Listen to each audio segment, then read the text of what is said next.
Welcome back, dear viewers, and you are still watching The Breakfast Show. And in this segment of our program, we will talk about a report by an Australian newspaper which lists Cairo, Luxor among best tourist destinations. And now we are joined over the phone by Dr. Yehya, Abdul, tourism expert. Good morning. Good morning. How are you? So, Dr. Yehya, could you please shed more light on the West Australian photo report on tourist attractions and activities in the city of Cairo? Well, really, this is a great media coverage for Egypt, like tourist attractions and tourism international inflows, the West Australian and the Sunday Times as well, that they are released in Australia. Among this good news as well, like the French daily Le Monde just listed Egypt among the top 10 countries searched on the internet, among Greece, Italy, Spain, France, and Morocco. So this is, again, a great coverage among the Australian coverage as well.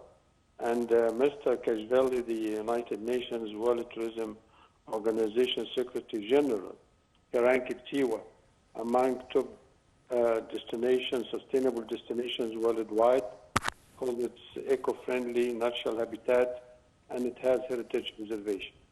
So this is, we are fortunate to have, Australia, France, and the World Tourism Organization, covering Egypt as a top destination among world sites. So this is, of course, we come back to Cairo, Luxor and Aswan as listed by the West Australian and the Sunday Times. And Egypt, of course, has remarkable antiquities that dates back to over 4,000 years ago in these tourist locations, besides, of course, the contemporary developments who has been recognized in Cairo. So, sir, what about the various ancient monuments mentioned in the report? How did that offer a panoramic view of Cairo, the city of the southern minarets? Yes, Cairo has been highly developed within the past, 2 decades. We have lots of attractions, like archaeological ones. We have the Old Cairo Museum, 120 years old. We have the National Museum for Civilization and for Start as well. And we have developments, like in Giza and Cairo. And too many facilities, like for meetings, businesses, airports, and major attractions as well. So it's become, like a world hub for tourism worldwide. And this is, we've been fortunate as well, because 2 days ago, the Department of Archaeology associated with the Ministry of Tourism, they were doing, like excavations in the Saqqara necropolis. So last Thursday, they came across findings that date back to the Old Kingdom, the Second Dynasty, and they were findings as well belongs to the 18th dynasty, and that was in collaboration with Waseda University from Japan. So we have archaeological and we have modern development as well in Cairo and Giza.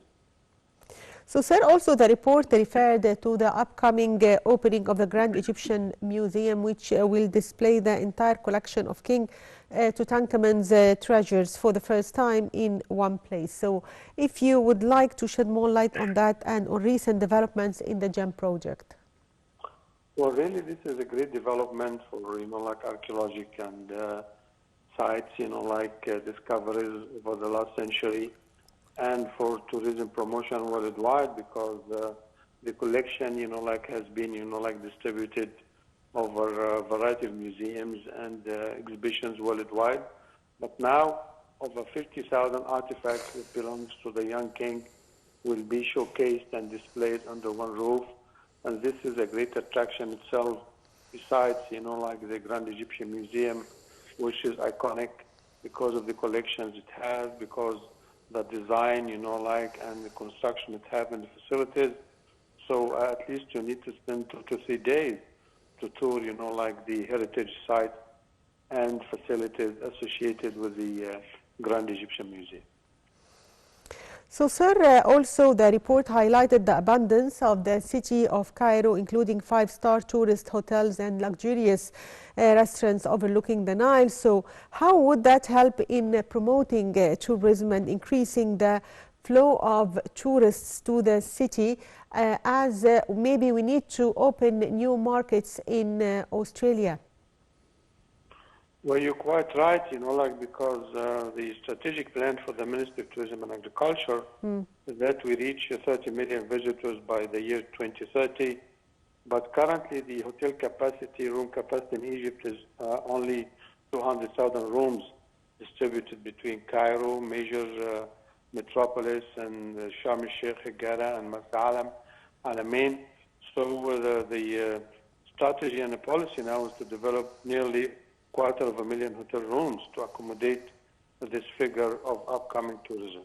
Concerning Australia, I mean, in the past 25 years, we had direct flight lines, like between Sydney and Cairo, but this, line has been suspended. So this is really a great loss because, there is at least 500,000 Egyptians, who live, and work in Australia now. Plus, the whole Mediterranean, cities and regions, next to Egypt, Lebanon, Syria, and Italy and Greece.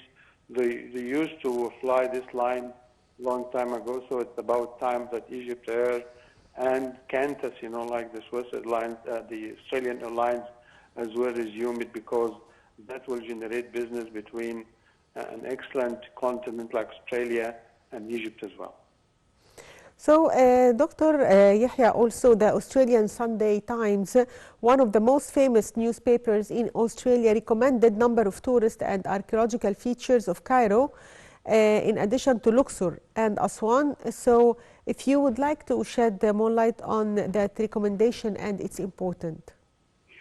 Yeah, really, I reviewed, the Sunday Times, and Australia is an excellent and promising, continent, with business, technology, education, and many aspects of modern life. And there's a great population, the Egyptian population comes second after the Japanese, the immigrants and the Greeks, the East Mediterranean people who live in Australia. And they love so much to spend their summer and winter vacations in Egypt. That's why we can do this through the direct lines, airlines, as well as cruise ships as well. So really they love to come to Cairo, and many of them had lived and visited Egypt prior, and they like to refresh their memories, as well as they love to cruise, like the Nile, between Cairo, Luxor, and Aswan, and visit the Abu Simbel temple. So it's a great opportunity for them, and we have religious tours as well that they like to come in June to follow the trail of the Holy Family in Egypt. So it's a promising market that the Ministry of Tourism, Antiquities, and Egypt, they have to work jointly to promote this major and promising destination. Yes, sir. Also, the report from the Australian Sunday Times was entitled "The Nile River is the Origin of Life in Egypt." The report also recommended travelers visiting Egypt to embark on a Luxor and Aswan Nile cruise tour. How important that is in promoting tourism to those cities? Well, really, this tour, this cruising the Nile is so romantic and so memorable. Yes. And, you remember the report mentioned Agatha Christie, novel that has been filmed 2 or 3 times as well. So on a cruising the Nile, and there is so much, Antony and Cleopatra moving as well, they were touring and visiting, the sites, archaeological ones, 2,000 years ago. So the Nile is so romantic river, and it's a lifeline for Egypt and Africa.